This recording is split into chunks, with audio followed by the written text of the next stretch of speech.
কখনো কি এমন মনে হয়েছে যে জীবনটা কাটাচ্ছেন এটা আসলে আপনার গল্প না? মনে হয়েছে এর থেকে ভালো কিছুর সুযোগ হয়তো ছিল? আজ আমরা ঠিক এমনই এক নতুন করে শুরু করার গল্প শুনব।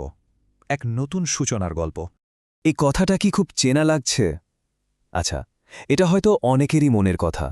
সারাদিনের খাটুনির পর যখন সব নিস্তব্ধ হয়ে যায়, তখন এই ভাবনাটা মাথায় আসে যে এত চেষ্টার পরেও স্বপ্নগুলো যেন নাগালের বাইরেই থেকে যাচ্ছে। আসুন আজ আমরা রহিমের গল্পটা শুনি।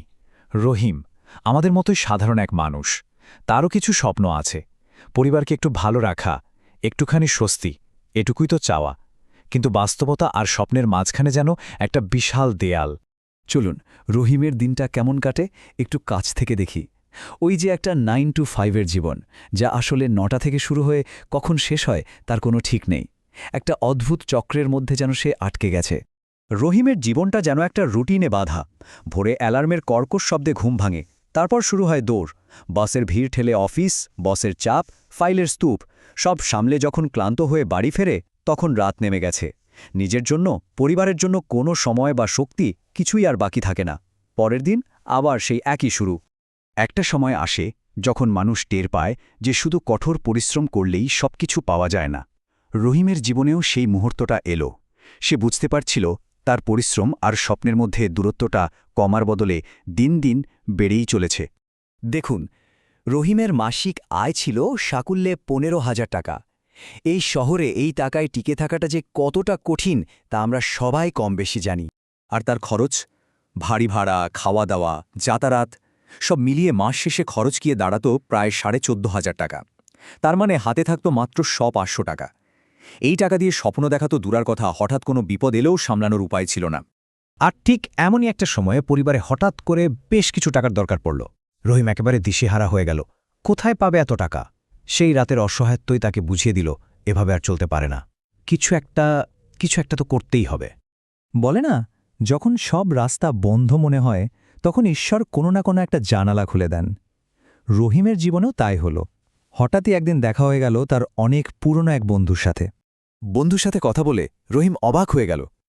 একদিকে সে, যার বেতন নির্দিষ্ট, হাতে কোনো সময় নেই আর ভবিষ্যৎ নিয়ে রাজ্যের চিন্তা, আর অন্যদিকে তার বন্ধু, যার আয় দিন দিন বাড়ছে, সে তার নিজের সময়ের মালিক আর ভবিষ্যতের ব্যাপারে একদম নিশ্চিন্ত।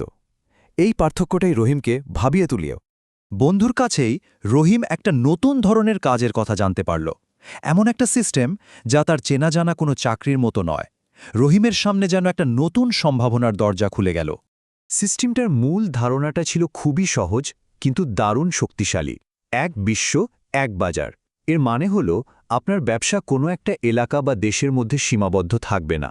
একটাই আইডি দিয়ে আপনি পৃথিবীর যে কোনো জায়গায় আপনার ব্যবসাটা পৌঁছে দিতে পারবেন। বন্ধু তাকে বোঝালো, আরে এর জন্য তোকে লাখ লাখ টাকা বিনিয়োগ করতে হবে না, কোনো দোকান ভাড়া বা লাইসেন্সেরও ঝামেলা নেই। আসল কাজটা হলো মানুষের সাথে সম্পর্ক তৈরি করা, একটা টিম বানানো, আর সবচেয়ে বড় কথা, এই সবটাই তুই তোর বাড়ি থেকে নিজের সুবিধামতো সময়ে শুরু করতে পারিস। কাজটা কিভাবে করতে হবে সেটাও খুব সহজভাবে বুঝিয়ে দিল বন্ধুটা।